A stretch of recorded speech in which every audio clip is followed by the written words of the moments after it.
cooking time pansit. Giniling na yung sahog natin dahil alam niyo naman yung ubi ng asawa ko. Ayaw niya yung mga karneng buo. Tinatapon niya lang, sayang. Ginisa ko na yung giniling. Meron tayong gulay dyan sa ref. Ayan, bumili tayo nito. Ayan yung pansit. Guys, yung ulam. Ginisa na natin.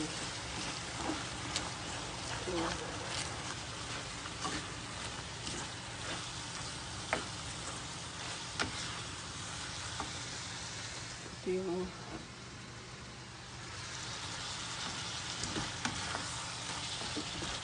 guys, lulog na natin yung pansit natin. Diba? Iwan ko ba? Ba't sanay na sanay akong gumawa ng pansit?